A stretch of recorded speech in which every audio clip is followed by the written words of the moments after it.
Hi everyone, this video aims to demonstrate ways you can use Padlet in the classroom. I'm going to talk a little bit about different strategies and approaches that I've used in my own teaching. I'm also going to talk about the limitations of the technology and the advantages as well.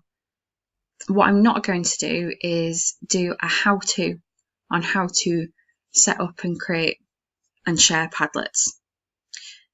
The reason why I'm not going to do that is because A, I don't have time, and B, I've already made a video about how to use Padlet, and it takes you all the way from creating an account and creating your first Padlet and personalizing it and then sharing it. If you want to access that video, then I'm going to put a link to it underneath this one on YouTube. Okay, so briefly to explain before I continue my background, my experience as a teacher is mainly within lifelong learning. So a lot of tech considerations that I usually have to have when I'm thinking about using new technologies is Wi-Fi. So do they need internet access to actually use the technology? Are they usable in short courses? So are they quite accessible and user-friendly to the point where I could introduce it as a one-off and it'd be useful? And also what hardware considerations are. So does it look different on a tablet and on an iPad, on different kinds of tablets, on phones? What does it look like on a small screen on a phone? Can it be enlarged? Can it be zoomed in? Also, my subject specialisms are ESOL, the arts, IT, and I do a little bit of teacher training as well. So a lot of these ideas are from, a lot of the approaches I'm going to show you and activities I'm going to show you are from that point of view. So that's why I've used Padlet in those kind of situations. However, your situation is going to be very, very different. Your specialisms will be different. The sector is the FE sector is so massive that you could be coming from lots and lots of different points of view.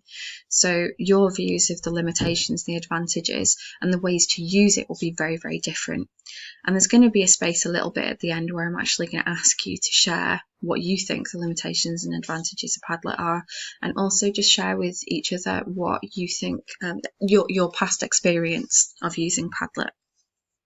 Okay, so in front of us we can see lots of different walls that you can have with Padlet. Originally, the one and only was actually just the wall, which is where everything's grid-like, or a canvas where everything is kind of spread out, and that can be a little bit more difficult to coordinate. Canvas has actually changed and now has these little connectors, which are really, really funky and really, really useful. This particular wall is really good if you're doing mind maps, if you're going to do collaborative mind maps between many different students. It's nice because, and it's different than using paper, because if you use paper, you still have to really know where you actually want your idea to fit on that mind map. Whereas here, you don't need to, because you can just put an idea down and then think about the relationship to different things after. So it can have a different purpose than merely just doing it on paper.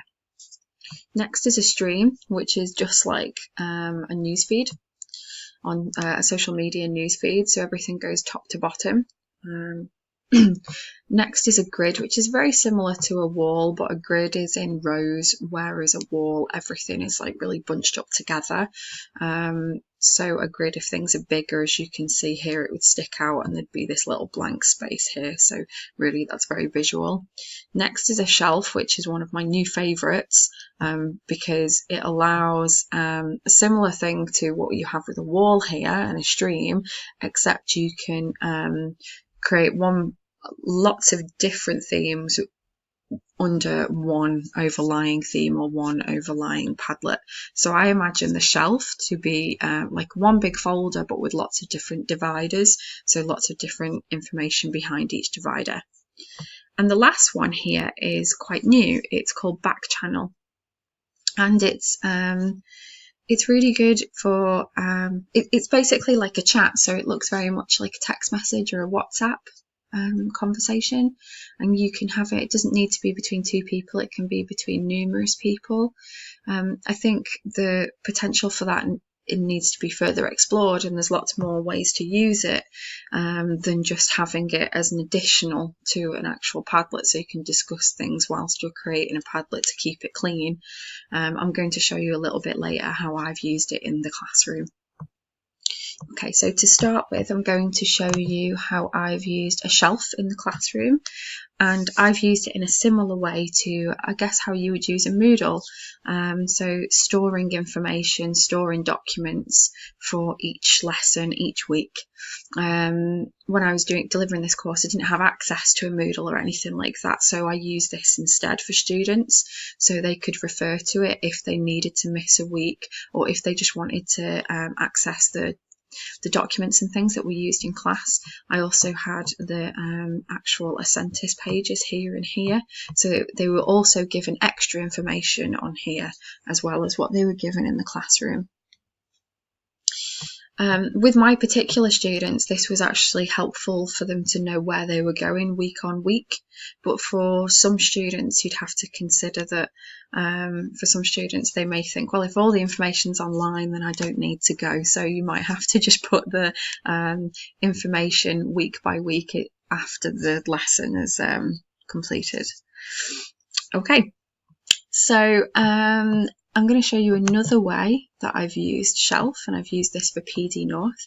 The reason why I'm showing you this is because I just want to show you all the different themes that you can have, so it doesn't have to be week on week. And also I want to show you that you can have Padlets. These are all Padlets. Everything that is here is a Padlet. So this is one massive Padlet with lots of other Padlets. But all of this is it's basically an exhibition site that we've created here, and by that I mean you can see there's no way that people can communicate, there's no way that they can comment or interact with these things. It's just an exhibition site, so people can access all of these different resources in one place. There's lots of ways you can use a Padlet so that you can encourage interaction. One way might be portfolios, so each of your students could have an individual portfolio. And in that portfolio, then maybe they upload their work, whether they work in vocational subjects or art subjects or apprenticeships. They could upload pieces of work and then invite their peers to do peer crits. Another way might be as a reflective diary, for example. Maybe they will just share that with you as a tutor. That's a really nice way for them to reflect on their work and think about RAPA considerations there. But that would be private between you and the student. Okay. So, as I said before, I have to consider whether we can use these things in venues that don't have Wi-Fi. Obviously with Padlet you do need internet access, so you can't access it without Wi-Fi. However, you can export these documents, these Padlets, into documents, and you can create a PDF, and I'm going to show you what a PDF of this Padlet looks like now. Okay, so it's not as visually appealing as you can see, but it's got all the information there. And it's got it in two different columns, which I find a little bit strange personally, but the links are there, so you can see I can move my cursor and it turns into a hand, which means that that's a link, so you can click on those, which is really good. Obviously that wouldn't work if you printed it out as a document, but it could work if maybe your student wants their reflective diary printed out, then you could quite easily export it as a PDF and share with them their reflective diary in a written format. The reason why a lot of the colours aren't on here is basically to save your ink. Okay. Next, this is akin to a reflective diary, but this is a group. This is a group targets that I've used before. So originally on here we just had two questions. What software or app would you like to share with others now and why? That was at the beginning of the session, and then at the end of the session, what new software would you like to explore within your practice and why? So they went to the same Padlet, and they went to the Padlet as a group, and I put this on the on the wall so they could all see what everyone else is writing as well, and be inspired by everybody else. And then I also asked them to explore using this connector tool to connect it to the right place. Next, I'm going to show you how I used the connector previously by accident. Okay. So this activity was a quick activity, and I just wanted students to move different words underneath the correct headings. So these headings are actual sounds. I wanted the students to put the correct regular verbs underneath the right sounds. Okay, so this student worked absolutely fine, and that's because this student was actually using an iPad. The other students were using a certain tablet that didn't have the functionality where you could maneuver different text boxes. So instead, I asked the students to use the connector app, the connector feature. And as you can see, it has worked, and the students have used that. However, they've used it correctly. However, it's a little bit messy for me marking it. So that's something that after doing this activity, and I realised this, I then had to reconsider when we use Padlet in the future, how I would organise activities in that way. So that's a limitation, but I suppose it's more of a consideration that we have to bear in mind with Padlet, that different hardware will have different functionality for different things. So we have to just kind of always have that backup plan in our heads. Next, I'm going to show you how I use Padlet as a bit of a lesson plan. We start up here. Okay, so I put the starter, I popped a link on there for the students to access, but most importantly was this: I was asking them to download this document that I'd uploaded, and then they interacted with it, and then they later uploaded them. So really this was just one place for them to go digitally to upload things. The reason why I did it on Padlet and not, for example, ask them to save it onto a USB or ask them to save it onto, onto their space, is that some places don't have spaces for students, and some places as well, I've worked in some job centres where they would not allow you to save things onto a desktop because it would be wiped once the computer was switched off, or they would not be allowed to access USBs. So using Padlet instead for somewhere for them to upload all their information so I could access it and I could mark it, Padlet was a really good alternative.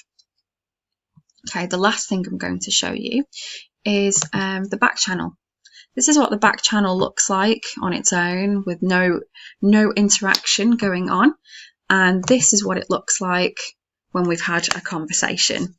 So I've used this before in language teaching. I used it here to discuss with a student about invitations. This was just a mock-up that I've done, but I have used this in class with students. I just didn't want to put their information on here. So and this worked really, really well to just have this conversation. They'd already done the speaking, but I was aware that this conversation they might actually have via text message or via email or on Facebook. So it's quite nice for them to have that little practice of using it and using a QWERTY keyboard, which is something that ESOL teachers we need to consider when, if we're teaching ABCD and then they approach a QWERTY keyboard, we need to be showing them QWERTY.